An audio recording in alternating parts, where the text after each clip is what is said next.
Baik, Assalamualaikum warahmatullahi wabarakatuh dan selamat sejahtera.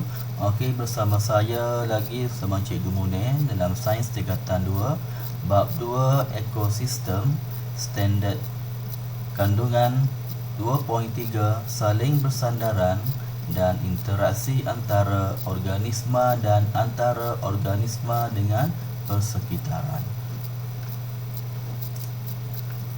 Okey, pergi slide seterusnya iaitu standard pembelajaran yang kita akan belajar pada kelas ini, iaitu 2.31 menjelaskan dengan contoh saling bersandaran antara benda hidup dan persekitaran untuk keseimbangan ekosistem. Saling bersandaran ni maksudnya saling bergantung antara satu sama lain. 2.32 mewajarkan kepentingan penyesuaian hidupan terhadap alam sekitar. Kita akan belajar bab ini dalam 3 iklim yang berbeza, bagaimana hidupan menyesuaikan diri mengikut iklim yang berbeza. 2.33 berkomunikasi mengenai contoh interaksi antara organisma hidup dan mengaplikasikan interaksi tersebut dalam kehidupan seharian. Okey, kita pergi kepada 2.3 iaitu saling bersandaran dan interaksi antara organisma dan antara organisma dengan persekitaran. Maksudnya apa saling kebergantungan antara organisma ataupun benda hidup dengan benda hidup dan antara organisma dengan persekitarannya, seperti dengan cahaya, dengan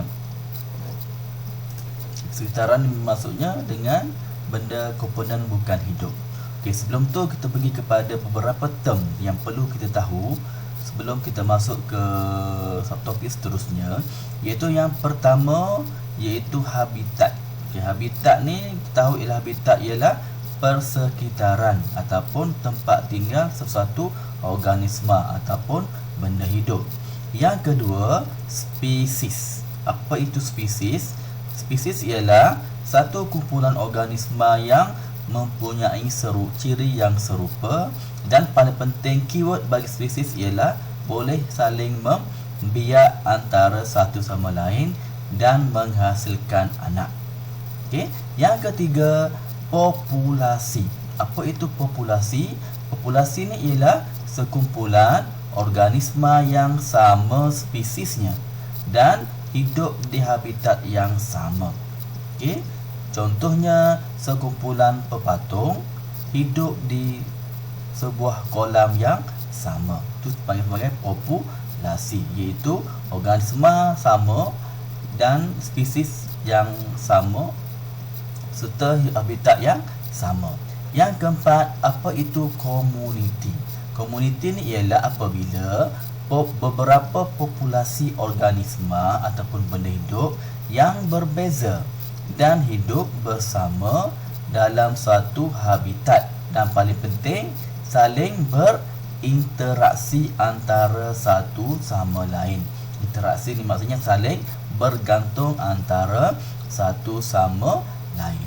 Dan yang kelima, yang paling besar ialah ekosistem, iaitu beberapa komuniti yang tinggal bersama-sama dalam satu habitat, saling berinteraksi ataupun saling bergantung antara satu sama lain, termasuk segala komponen bukan hidup seperti air, udara dan tanah. Kita lihat ekosistem ni penting dia ada interaksi dengan komponen bukan hidup.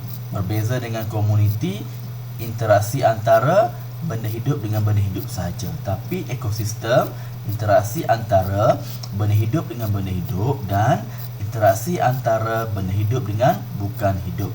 Gambar ini menunjukkan satu ekosistem yang lengkap, okey, di sebuah kolam. Okey, seterusnya kita tengok lebih mendalam berkaitan dengan apa itu spesies, populasi, komuniti dan ekosistem. Okey, pertama kita lihat contoh gambar pertama iaitu pepatung. Okey, spesies pepatung. Okey, apabila beberapa pepatung hidup dalam suatu habitat yang sama, dia akan membentuk satu populasi. Populasi ni maksudnya pepatung tadi akan hidup di habitat yang sama, satu spesies yang sama hidup di habitat yang sama.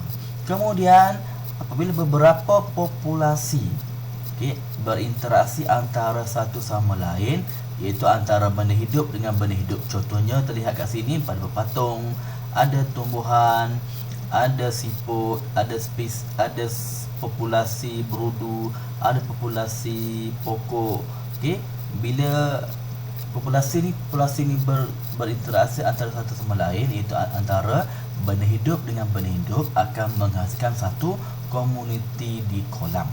Seterusnya, apabila beberapa komuniti ni akan berinteraksi dengan benda komponen bukan hidup, seperti air, tanah dan udara dan sebagainya, akan membentuk satu kolam. So, keyword bagi ekosistem ni ialah interaksi antara benda hidup dengan benda hidup dan benda hidup dengan benda bukan hidup, iaitu antara benda hidupan ni dengan air, tanah dan udara. So akan membentuk ekosistem kolam yang stabil, ekosistem kolam yang seimbang. Okey, sebelum ni kita telah tahu apa itu ekosistem. Ekosistem ni ialah beberapa komuniti yang hidup dalam suatu habitat dan saling berinteraksi antara organisma hidup dengan organisma hidup dan organisma hidup dengan komponen bukan hidup. Seterusnya kita lihat apa itu maksud ataupun definisi bagi ekosistem seimbang. Apa itu ekosistem seimbang? Itu apabila organisma hidup dan komponen bukan hidup itu persekitaran kita, di persekitaran contohnya air, udara dan tanah, berada dalam keadaan harmoni tanpa gangguan luar. Keyword kat sini ialah dalam keadaan harmoni tanpa gangguan luar. Barulah ekosistem seimbang akan tercapai. Maksudnya sumber pengeluar, pengguna primer, sekunder dan tertier boleh bergantung antara satu sama lain dengan komponen-komponen bukan hidup yang sumbernya yang mencukupi. Organisma saling bersandaran dengan organisma satu kawasan saling bergantung dengan pertama organisma hidup yang lain. Yang kedua, organisma di suatu kawasan juga saling bergantung dengan komponen bukan hidup ataupun persekitarannya seperti air, cahaya, udara dan tanah. Apabila saling bersandaran ini berlaku dengan harmoni tanpa gangguan luar, wujudlah satu ekosistem yang seimbang seperti dalam gambar rajah ini. Maksudnya sumber makanannya cukup, pengeluarnya ada, pengguna primernya ada, pengguna sekundernya ada dan pengguna tertier pun ada, dan boleh bersandaran dengan komponen bukan hidup dengan harmoni. Harmoni itu maksudnya apa? Iaitu sumbernya mencukupi. Seterusnya kita tengok tujuan eksperimen 2.1, iaitu untuk mengkaji pengaruh suhu, cahaya dan kelembapan terhadap taburan organisma. Maksudnya mengkaji faktor komponen bukan hidup terhadap taburan organisma. Iaitu kesan suhu terhadap taburan organisma. Kenyataan masalah, apakah kesan suhu terhadap taburan kutu kayu? Hipotesis kutu kayu lebih banyak berkumpul di tempat yang bersuhu sederhana, iaitu 26 hingga 30 darjah Celsius. Pemboleh ubah dimalarkan bilangan kutu kayu, cahaya, kelembapan. Dimanipulasikan suhu dan bergerak balas taburan kutu kayu yang kita lihat pada akhir eksperimen. Prosedur: tuangkan 20 ml air panas ke dalam ruang P sebuah piring petri dan 20 ml air pada suhu bilik ke dalam ruang Q piring petri yang sama. Gunakan pelayar untuk membentuk acuan gas sedawai. Letakkan acuan gas sedawai di atas piring petri Letakkan 10 ekor kutu kayu di atas acuan kastengawai tadi dan tutup acuan menggunakan penutup perimetri. Biarkan radas di tempat yang terdedah di dalam makmal selama 5 minit. Rekodkan bilangan kutu kayu yang terdapat dalam setiap ruang. Oleh itu, bilangan kutu kayu pada akhir eksperimen akan mencerminkan taburan organisma mengikut suhu yang tersedia, iaitu sama ada suhu yang sederhana iaitu 26 hingga 30 ataupun suhu yang 50. Dapati pada akhir eksperimen bilangan kutu kayu akan berada di suhu yang sederhana melebihi di kawasan yang air panas, menunjukkan hipotesis ini diterima. B. Kesan cahaya terhadap taburan organisma, iaitu apa kenyataan masalah. Apakah kesan cahaya terhadap taburan kutu kayu? Hipotesis kutu kayu lebih banyak berkumpul di tempat yang gelap. Dimalarkan seperti di atas. Itu dimanipulasikan cahaya tidak balas taburan kutu kayu. Bahan eksperimen seperti raja. Dapati pada hujung eksperimen bilangan kutu kayu yang berada di tempat yang gelap melebihi ruangan yang berada di tempat yang cerah. Oleh itu, hipotesis eksperimen ini diterima. C. Kesan kelembapan terhadap taburan organisma. Apakah kesan kelembapan terhadap taburan kutu kayu? Hipotesis kutu kayu lebih banyak berkumpul di tempat yang lembap. Pemboleh ubah dimalarkan dengan kutu kayu, suhu bilik dan cahaya. Pemboleh ubah dimanipulasikan kelembapan udara. C. Pemboleh ubah bergerak balas taburan kutu kayu. Dan eksperimen disediakan seperti di atas.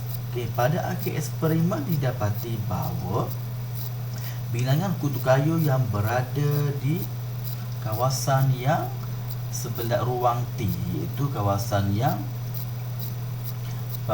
berair, melebihi bilangan kutu yang berada di kawasan U, iaitu yang kita gunakan kalsium klorida kontan. Apa fungsi kalsium klorida kontan? Itu menyerap uap air di udara. So, melalui pada akhir eksperimen didapati hipotesis diterima, iaitu kutu kayu lebih banyak berkumpul di kawasan yang mempunyai kelembapan udara yang lebih.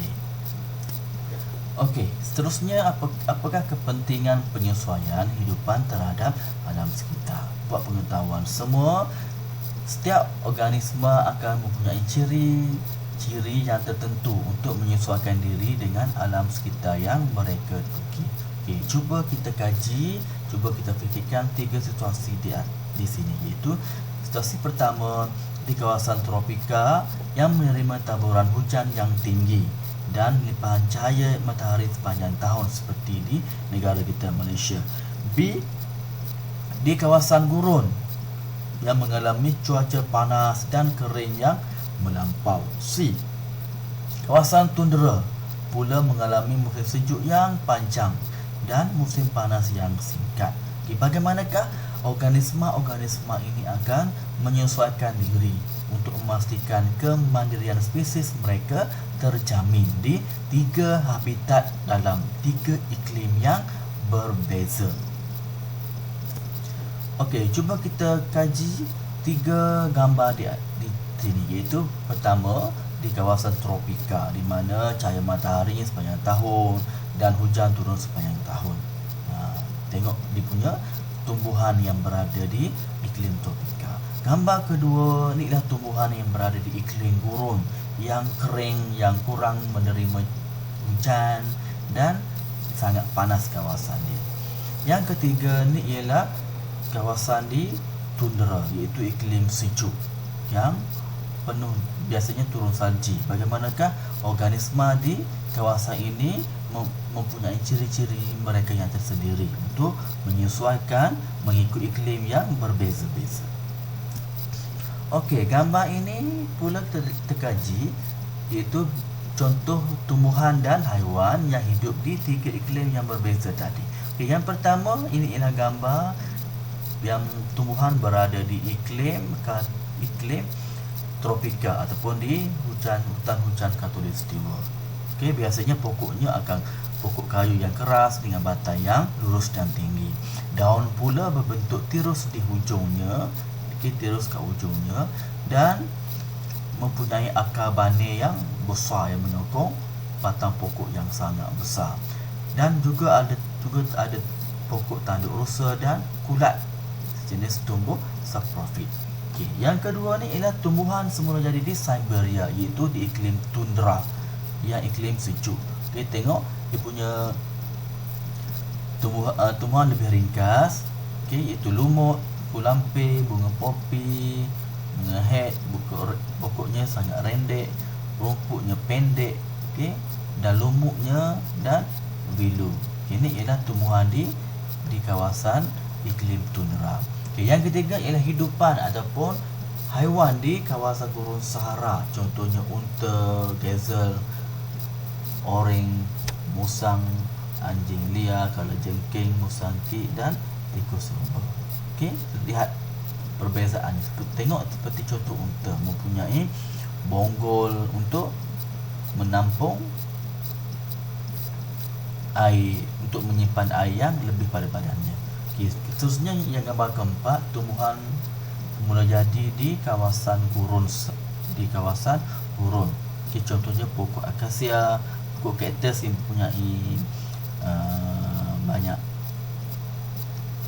mempunyai banyak duri, itu untuk mengelakkan kehilangan air. Pokok kurma, rumput kasar. Okay, so ciri-ciri mereka ni akan diadaptasikan untuk mengurangkan kehilangan air di kawasan gurun Sahara. Okay, ini ialah hidupan ataupun haiwan berada di iklim tundra, iaitu contohnya arna Arktik, lemming, musa Arktik, lembu emas. Okay, semua tumbuhan ni, semua haiwan ni mempunyai bulu yang tebal biasanya, itu untuk menahan diri daripada kesejukan. Okay, kemudian terusnya ni ialah haiwan-haiwan yang berada di iklim tropika. Okay, contohnya harimau, beruang, okay, burung, gajah. Okay, ni ialah haiwan berada di iklim tropika. Okey, seterusnya kita lihat interaksi antara organisma ataupun hubungan antara organisma dengan organisma lain. Okey, interaksi antara organisma dijelaskan kepada 3 kelas utama, iaitu simbiosis, mangsa dan pemangsa, dan persaingan.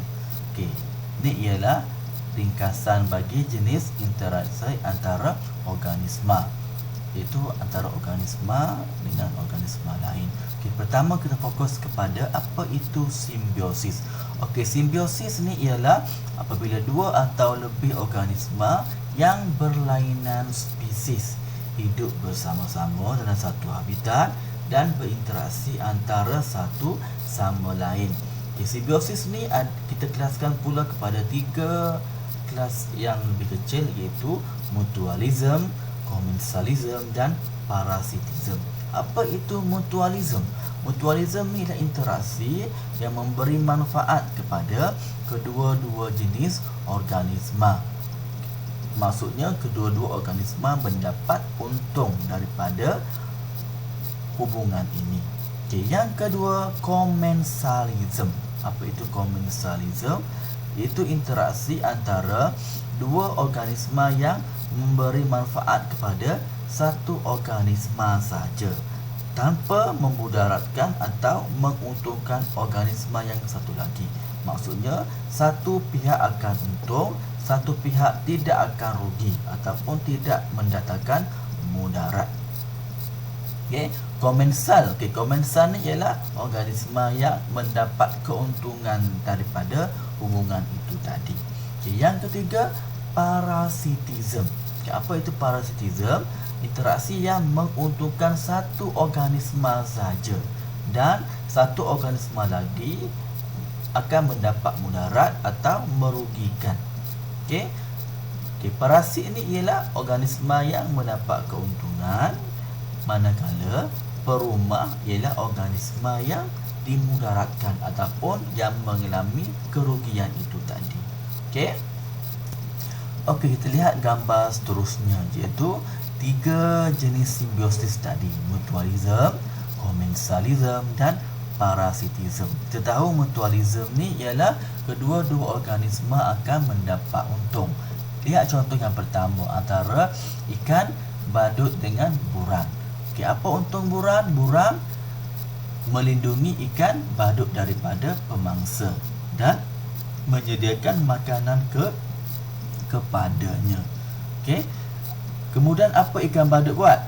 Ikan badut pula akan membersihkan badan buran tadi, memberi nutrien dalam bentuk sisa makanan kepada buran. Oleh itu, buran dan ikan badut dua-dua mendapat untung daripada interaksi ini. Okey, yang kedua, lichen. Okey, lichen dengan kulat. Okey, lichen merupakan alga dan kulat yang hidup bersama-sama. Okey, apa untung kulat dan alga ni? Okey, pertama, kulat membekalkan air dan mineral kepada alga. Alga pula berfotosintesis sebab alga ni ialah sejenis tumbuhan dan membekalkan tumbuhan hijau dan membekalkan makanan kepada kulat. Oleh itu, kulat dan alga dua-dua akan mendapat keuntungan. Okey. Yang ketiga, burung tiung dengan kerbau. Okey. Burung tiung, apa untung burung tiung? Dia mendapat makanan daripada kerbau tadi dengan memakan kutu-kutu yang melekat pada badan kerbau. Apa untung kerbau pula? Kerbau mendapat bebas daripada kutu yang boleh menyebabkan penyakit. Oleh itu, burung tiung dan kerbau dua-dua mendapat untung daripada interaksi ini.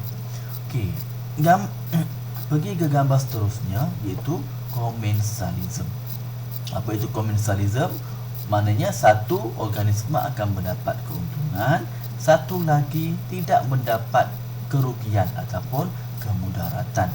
Okey, contoh pertama, ikan remora dengan ikan jerung. Ikan remora ni ikan lebih kecil, ikan jerung ikan lebih besar. Okey, apa ikan remora?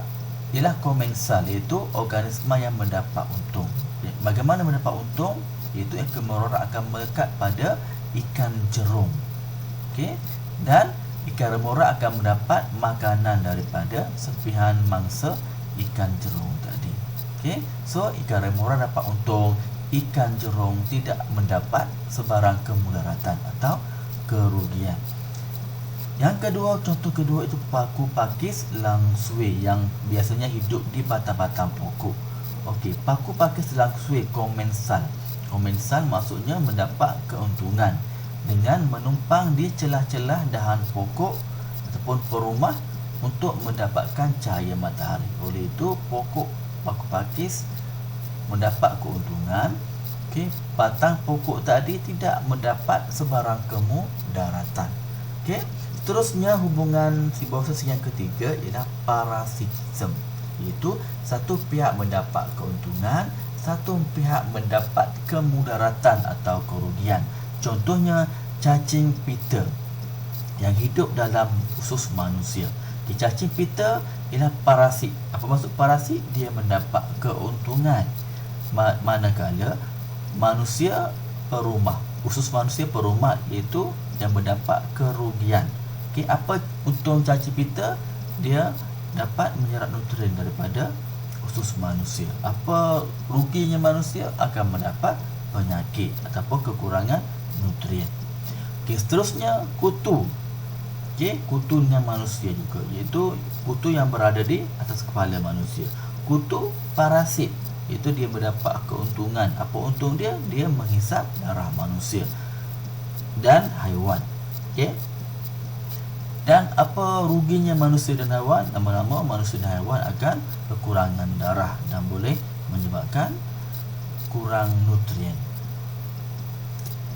Okey, seterusnya kita pergi kepada jenis interaksi yang kedua, itu mangsa dan pemangsa, iaitu interaksi yang melibatkan satu organisma yang memakan organisma yang lain.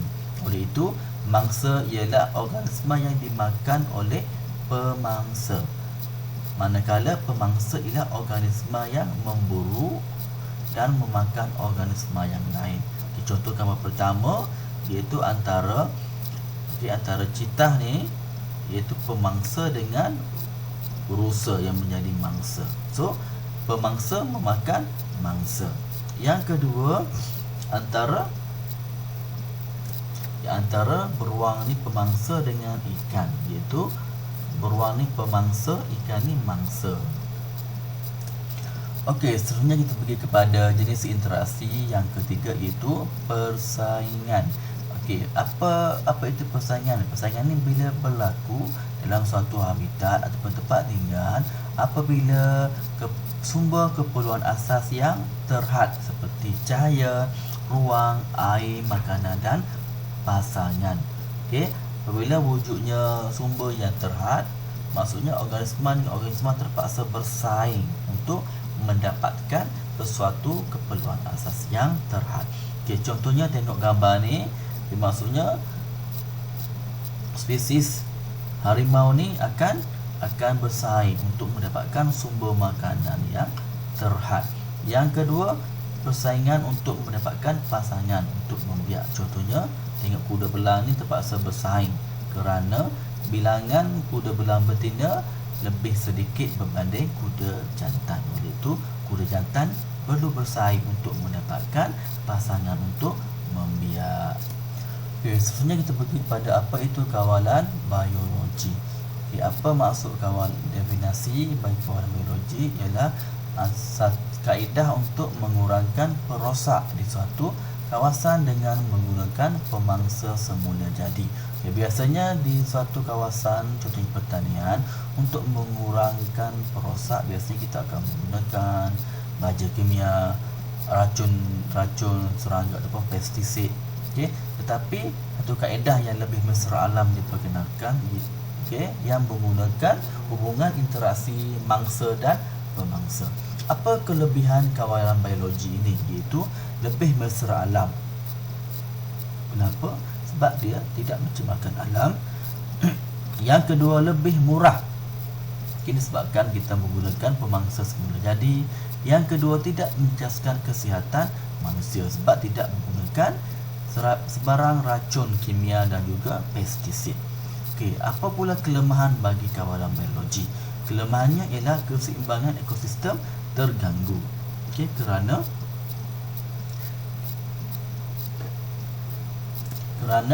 kita memperkenalkan satu spesies yang baru dalam ekosistem tersebut. Yang kedua, mengambil masa yang lebih lama untuk mendapatkan kesannya.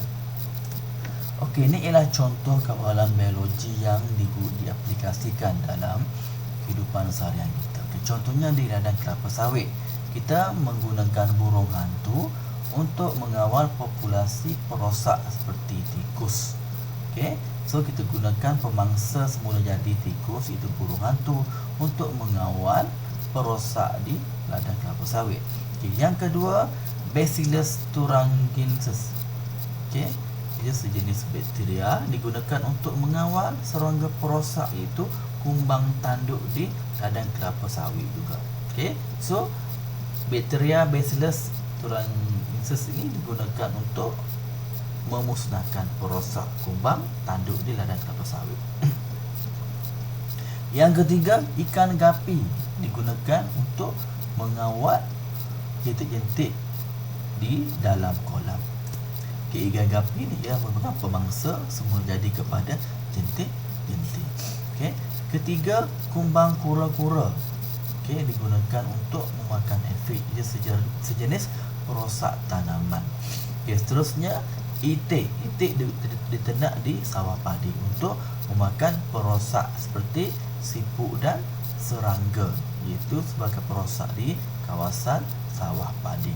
So, semua interaksi ini menggunakan pemangsa semula jadi untuk mengurangkan populasi perosak di kawasan masing-masing. Okey, seterusnya kita lihat apakah faktor yang mempengaruhi saiz populasi itu akan berubah. Okey, pertama, serangan penyakit. Apabila ada serangan penyakit, maksudnya saiz populasi sesuatu spesies akan berkurang disebabkan terkena penyakit itu. Yang kedua, kehadiran pemangsa.